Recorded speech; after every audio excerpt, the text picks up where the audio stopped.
ايه رأيكم في الماتش النهارده؟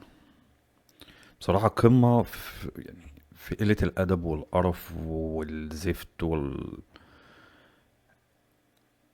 كل حاجة وحشة انت عايز تقولها قولها. أي حاجة، أي حاجة وحشة انت عايز تقولها اتفضل قولها. محدش هيتكلم معاك في حاجة.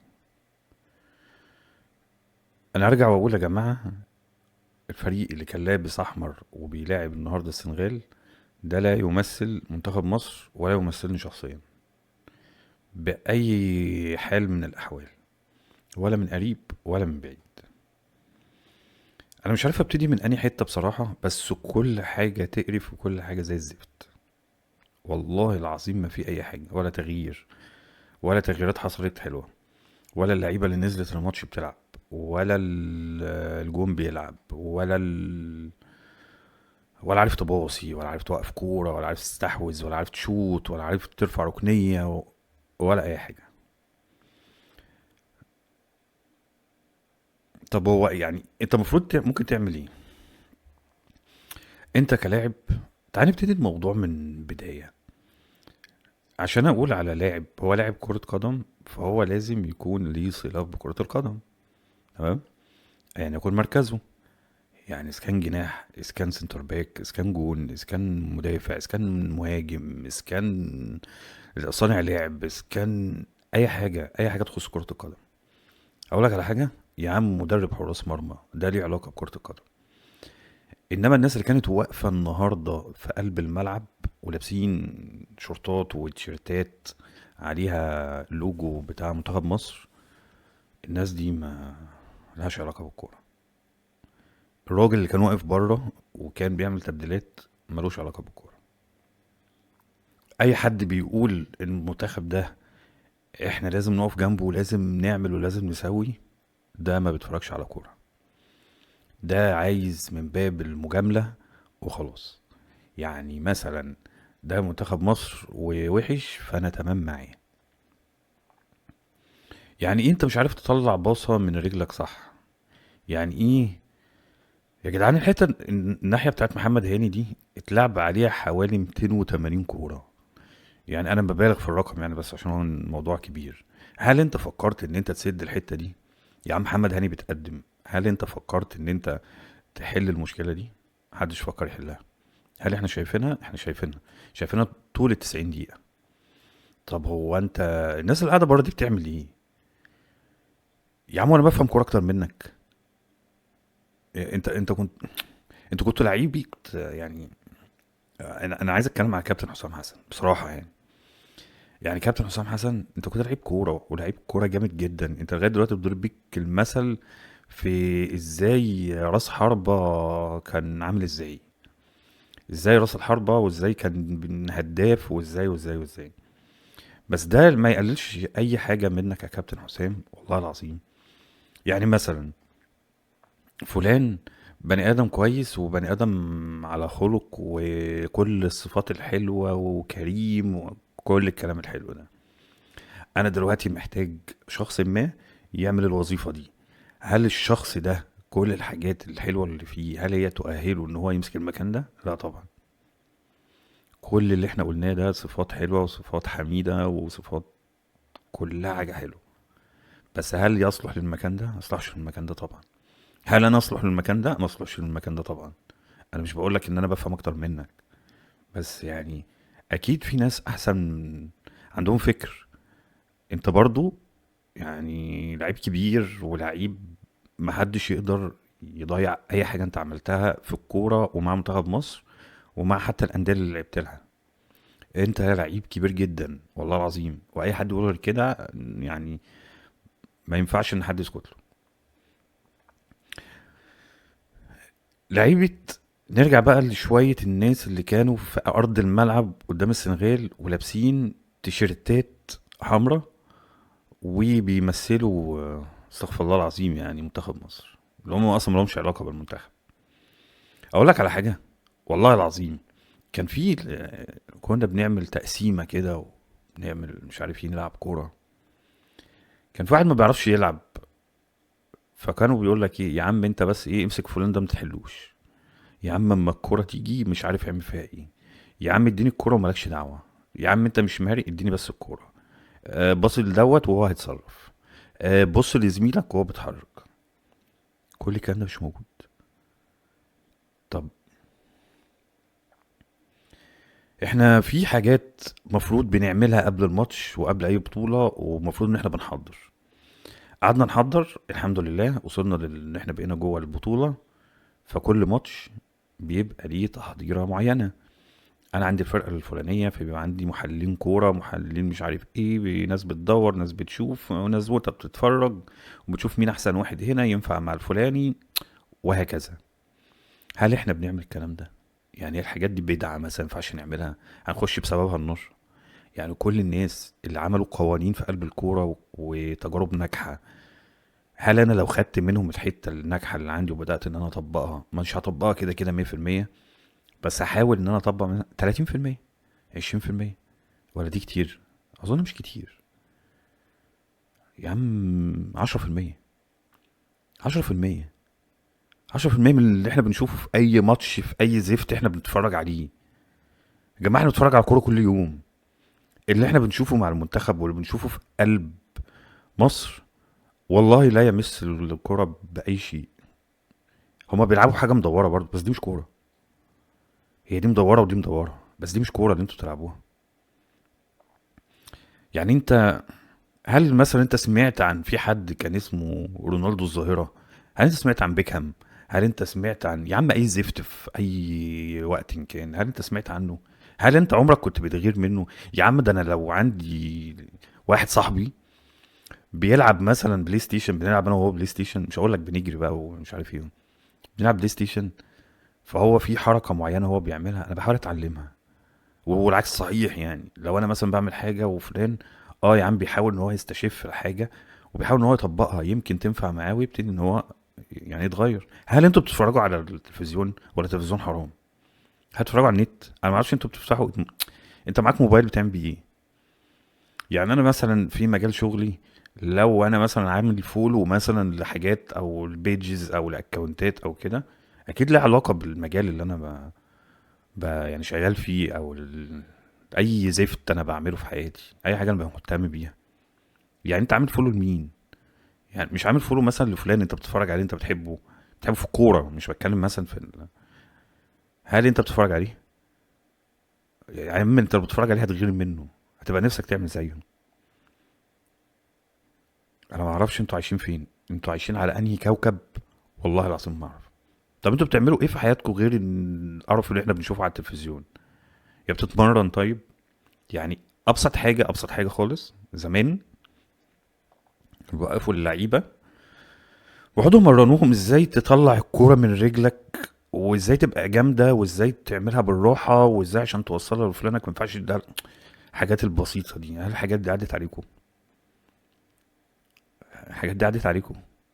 فلان بيلعب عندنا نص ملعب، هل انت في يوم من الايام سمعت، استغفر الله العظيم، يعني إن كان في لعيب اسمه انيستا، في لعيب اسمه تشافي، كان في واحد اسمه بيرلو، كان في واحد اسمه سيدورف، كان في كاتوزو، كان في اي زفت، لوكا مودريتش، كروز، اي حد يا جدعان؟ هل انت عمرك كنت بتقعد تتفرج عليه عشان تطور من نفسك؟ يا عم سيبك من المدرب، المدرب ما يفهمش اي حاجة في الدنيا. هل انت كنت بتحاول ان انت يعني تعلم من نفسك شوية؟ ولا دي كمان حرام؟ انت مش عارف تباصي، انت الكرة بتجيلك انت بتحاول تتخلص منها، ولا اكن مثلا حد رمى عليك قنبلة هتفرقع فيك. انت بتتخلص من الكرة دي. يعني انت لو خدت الكرة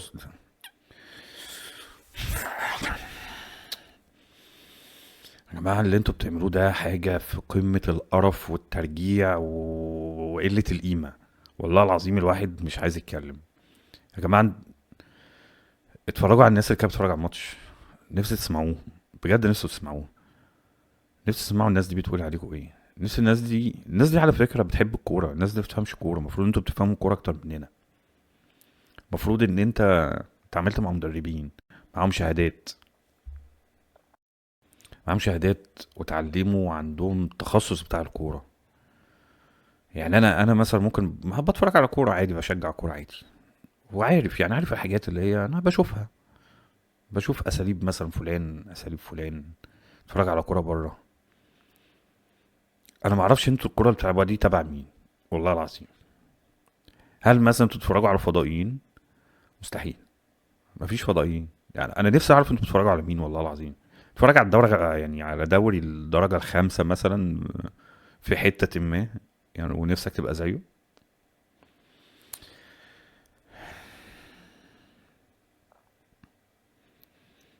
طب في حاجة اسمها استغفر الله العظيم يا رب. الكورة انت يعني انت بتعرفش تبصيها، هل بتعرف تشوطها؟ طب انت بتعرف تعمل فيها ايه؟ والله بجد بتعرف تمسكها بايدك؟ طيب يا عم امسكها بايدك يا عم وطرد وغور في داهية ومش عايزين نشوف وشك تاني. بتعرف تعمل ايه؟ تعرف تستلمها؟ تعرف تاخدها على صدرك؟ تعرف تلف؟ يعني لف، يعني تعرفش تلف الكورة؟ لف الكورة عادي على فكرة، مش هتتمزق مثلا ولا حاجة، مش هيجرى لك حاجة والله، هتفضل زي ما انت. يا جماعة اللي انتوا بتعملوه ده حاجة تقرف، بجد حاجة تقرف، حاجة تدعو بص الكورة عادي، الكورة بسيطة يا جدعان والله العظيم. والله العظيم اتفرج على أي فريق. يا عم اتفرج على بايرن ميونخ، يا عم بايرن ميونخ، اتفرج على برشلونة. عارف ايه الناس دي انت بتحب كورتهم ليه؟ عشان الكورة سهلة من غير فلسفة، من غير فلسفة والله. انا مش هلاقي لعيب واقف وسط لاعبين تيران بالنسبه له، وهو اتنين افارقه خلاص بالنسبه له تماثيل، وهو قد كده او اصغر منهم شويه، واروح اديله الكوره ونبص يعني نجري بقى وتحدى نفسك يعني وريني هتجيبها ولا لا. لا. طب عندنا دفاع، عندنا مثلا لاعبين ثلاثه في الدفاع، وعندنا ما شاء الله بتاع 80 واحد في الهجوم، ماشي. فين همزه الوصل ما بين الاتنين؟ تعرف السنغال النهارده كانت بتطلع ازاي؟ السنغال على فكرة من أسوأ الفرق، يعني ما عندهاش كورة.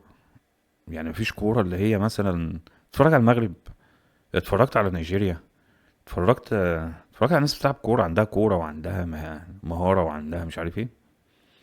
السنغال ما عندهاش الحتة دي والله. السنغال انت اما اتكومت ناحية الدفاع ما عندهمش حلول. هاجم بقى، حاول تعمل هجمة، اعمل هجمة.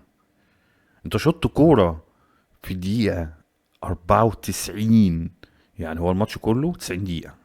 خلاص انا ما اعرفش انت كنت ناوي تشوط امتى، يعني هتشوط مثلا واحنا بنعيد الماتش مثلا بيتعاد بعدها بيوم كنت هتشوط؟ ماتش 90 دقيقة، انا ماليش دعوه بالاكسترا تايم. انت المفروض تشوط جوه 90 دقيقة، انت بتشوط في الدقيقة 94. 94، ده 94 وكسر اللي هو كان خلاص اصلا بعدها بيصفر. انت بتاخد كورنر، اول كورنر في الماتش بتاخده في الدقيقة 87. انت ايه يا عم بتلعب مين يا عم؟ بتلعب هالك؟ مالك يا عم في ايه؟ وما شاء الله يعني كورة واحدة اتشوطت. على فكرة عشان لو انا دراعي بيتفرد عادي اهو، بص شايف دي كده، دي عادي بتتفرد، ودي كمان بتتفرد، الاتنين بيتفردوا. تعرف انا لو خني توازني مثلا وخلاص هقع، انا هفرد ايدي. يعني انت حتى لما اترميت على الارض انت فردتش ايدك، هو حد لازقها لك. يعني انت عندك مثلا في حاجة في ايدك هنا، في حاجة عامل عملية مثلا، في يعني في حاجة انا ما اعرفهاش. انت حارس مرمى، انت عارف يعني ايه حارس مرمى؟ انت محتاج تعرف يعني ايه حارس مرمى والله العظيم. انتوا محتاجين تعرفوا يعني ايه كورة يا جماعة. انتوا محتاجين تعرفوا. اقول لك على حاجة، عارف انتوا لما بتعرفوش تلعبوا كورة اصلا، بجد والله، عارف المفروض كنت تعمل ايه؟ كان بالعلم اللي محطوط او التيشيرت اللي انت لابسه ده، اللي هو بيمثل يعني انتوا يا جماعة انتوا المفروض احسن لعيبة بتلعب في مصر. عارف انت تعمل ايه؟ يا عم موت نفسك على الكورة. يا عم الناس بتقسم عليك وانت واقف، انت مستني ايه عشان تتحرك؟ والله العظيم هتحرك امتى؟ انا نفسي اخش جوه كل دماغ بني ادم واعرف هو كان بيفكر في ايه. هنقعد نقول محمد صلاح، محمد صلاح على فكرة هو عمل الحاجات. هو اي نعم ما عملش انجازات مثلا مع المنتخب، بس عمل اللي في كاريره في حاجات كتير هو ممكن يفتخر بيها. فلان فلان ما بيلعب في الدوري المصري، محدش يعرفه، حتى المصريين ممكن ميبقوش عارفينه. هو عمل ماتش حلو، فانا هعيش على صدى الماتش ده ممكن لغايه ما يبقى عندي 80 سنه انا لعبت ماتش حلو. زي ما فكرنا الله يمسيه بالخير، جاب لنا جون في كاس العالم قعد يذلنا بيه، تقولش مثلا يعني يا عم انت احنا مصريين معاك على فكره، انت بتذلنا ليه؟ فاحنا برضو نفس الكونسبت، اللي هو انا جبت جون او لعبت ماتش حلو انا هفضل عايش عليه بقى بتاع مليون سنه. يا عم انت لو هو ده الماتش اللي خلاص هتعيش عليه، بطل كوره، ما تقرفناش معاك، ما تقرفناش معاك والله. انا مش عايز اشوف وشك تاني، واظن برضو كل الناس معايا في نفس الموضوع، مش عايزين نشوف وشكوا تاني، ولا في كاس عالم، ولا في كاس زفت، ولا في افريقيا، ولا في دوره رمضانيه. يعني في رمضان أنا مش عايز اشوف وشك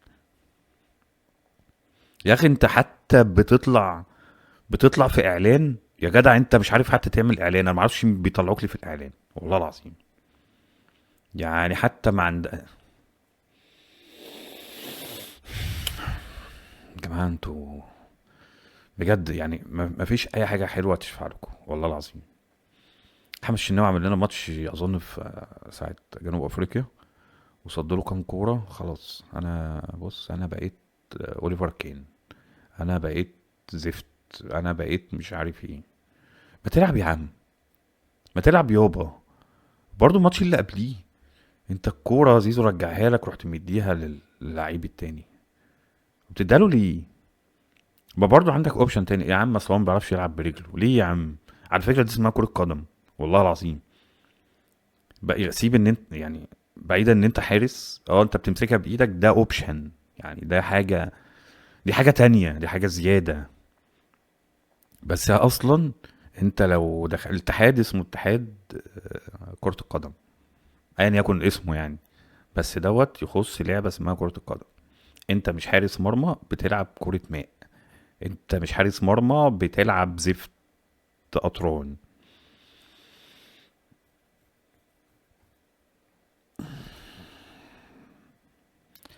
يا جماعه احنا عندنا لعيبه والله العظيم، مهما الناس تقول ومهما تعيد، احنا بلد بتحب الكوره. عارفين زي البرازيل، البرازيل بتحب الكوره، الارجنتين بتحب الكوره، في بلاد كده بتحب الكوره، هي بتحب الكوره اصلا، هي يعني شعبها بيحب الكوره، على عكس امريكا، على عكس مش عارف بلاد تانية. لا احنا بنحب الكوره، يعني بنفهم في الكوره وبنحب الكوره. فما تقنعنيش ان الناس اللي كانوا لابسين احمر النهارده دول هم احسن ناس موجوده في مصر. عمري ما هصدقك، والله عمري ما هصدقك، عمري.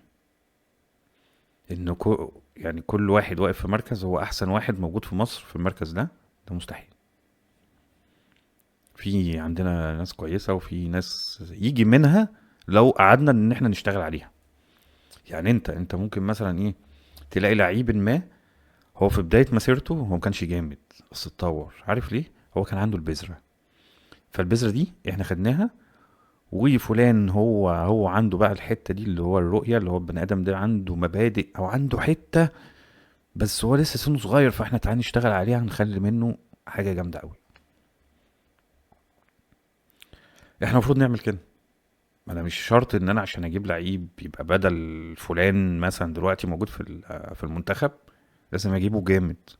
جيب يا عم لعيب صغير عنده مبادئ وعنده بدايات حاجة كويسة واشتغل عليه. انا عارف ان انت كده كده عندك مشكلة، انت بتعرفش تشتغل على نفسك اصلا عشان تشتغل على حد، بعيدا عن المسميات. بس يعني انتوا هتروحوا كاس عالم تعملوا ايه؟ والله العظيم ده سؤال احنا المفروض نسألهم دلوقتي. هتروح تعمل ايه في كاس العالم؟ طلع ما كفايه يا عم حصالات يا عم. يعني الاهلي طلع حصاله في كاس عالم انديه، صح؟ مصر طلعت كاس عالم 2018 اظن المجموعه اللي كان فيها روسيا والسعوديه والاورجواي باين. حصاله. انت ايه اللي يوديك تبقى حصاله؟ ما تقعد هنا يا عم. ما تصعد فريق يا عم تاني يا عم بدالك. انت رايح تعمل ايه؟ احنا شبعنا حصالات والله. احنا بقينا عاملين زي الحصالات. ان شاء الله هيبقى في فيديو تاني هنتكلم بقى على الناس اللي بتوع السوشيال ميديا، اللي هو ايه، احنا كسبنا ماتش يا لهوي، احنا هنطلع السما بالفريق، ده احنا هنعمل تمثال للشراب بتاع محمد هاني، هنعمل له تمثال. احنا بص احنا وعارف اما يخسر بصراحة فريق وحش قوي يا راجل، بجد وحش. كنت شايفه في الاول وهو وحش، شفته دلوقتي. لا لا لا فريق سيء قوي. احنا لازم نعيد تنظيم المنظومة كلها، لازم تتهيكل من اول وجديد يا راجل بجد. يا عم ما تقولش كده. لا لا لا لا لا. يا اخي بطلوا قرف بقى. هو انا المفروض ان انا امشي مع حضرتك في الطلعة والنزلة؟ طب انت بتطبل لاي هدف ما.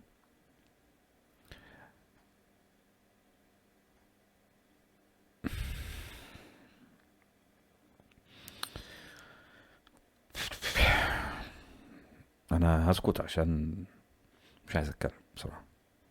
الموضوع بدأ يفرط مننا وبقى حاجة مستفزة قوي والله العظيم. اتمنى ان احنا ما نشوفش اللعيبة اللي كانت النهاردة بتلعب في الفريق الاحمر. مش هشوفهم تاني بصراحة، والله ما هشوفهم تاني. لمعلوماتكم يا جماعة، يعني اللي ما يعرفنيش، يعني اكيد في ناس ما تعرفنيش يعني. هو انا كده كده يعني بني ادم عادي يعني، مش مهم يعني ولا حاجة. مش هقول لك ان انا، بس انا عايز اقول لكم على حاجة يعني. انا من زمان ما بحبش اتفرج على الدوري المصري والله العظيم. كان ليا ناس زمايلي يعني كانوا بيقعدوا يقولوا لي لا انت لازم تتفرج على الدوري المصري، ولازم يعني هو الدوري المصري ما فيهوش غير الاهلي، يعني عشان هم اهلاويه يعني طبعهم يعني او معظمهم يعني اهلاويه. لا يا معلم انت ما شفتش الاهلي. هو مش اللعيبه دي من الاهلي يا جماعه؟ مش الشناوي ده بتاع الاهلي؟ مش محمد هاني ده بتاع الاهلي؟ مش زيزو ده بقى بتاع الاهلي؟ مش تريزيجيه ده بقى بتاع الاهلي؟ مش فلان بتاع الاهلي؟ يا جماعه مفيش كوره في مصر والله العظيم. مفيش كوره في مصر. أه. في حته بس نسيتها، انا افتكرتها دلوقتي، معلش انا اسف يعني. كنت هقفل الحلقه بس لا لا خليكم معايا عادي يعني عادي. في ناس طلعت دلوقتي قالت لك ايه، اصل احنا المنتخب ده اللي هو بتاع السنغال اللعيبه كلها محترفه. يعني هقول لكم مين يعني، كده كده مش الموضوع مش سر يعني. مروان سري. فطلع قال لك ايه، السنغال ده كله كل الفريق محترف بره، كلهم كلهم.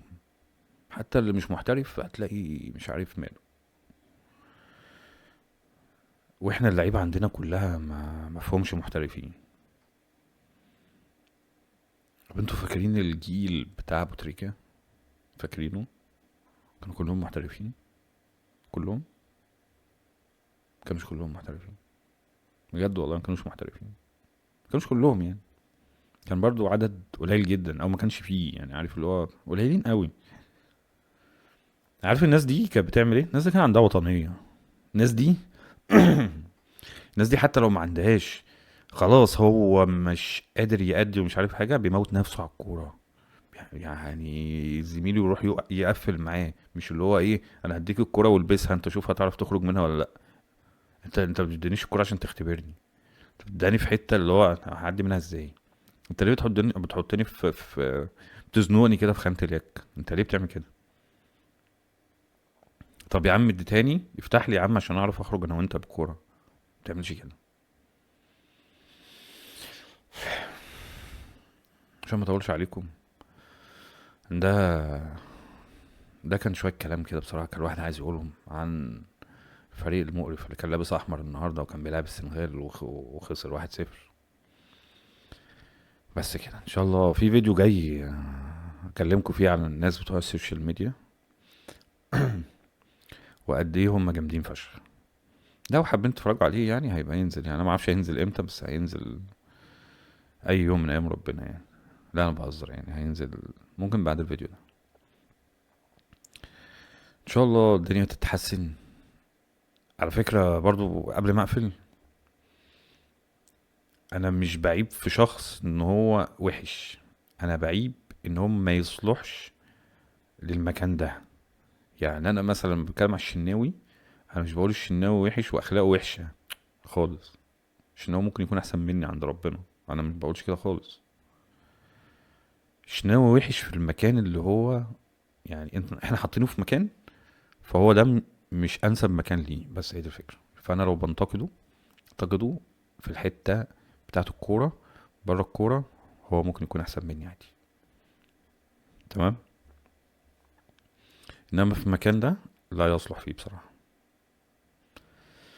ان شاء الله اشوفكم في فيديو جديد. اتمنى يعني ان مكونش فيه خناقات. يلا السلام عليكم ورحمة الله وبركاته. سلام.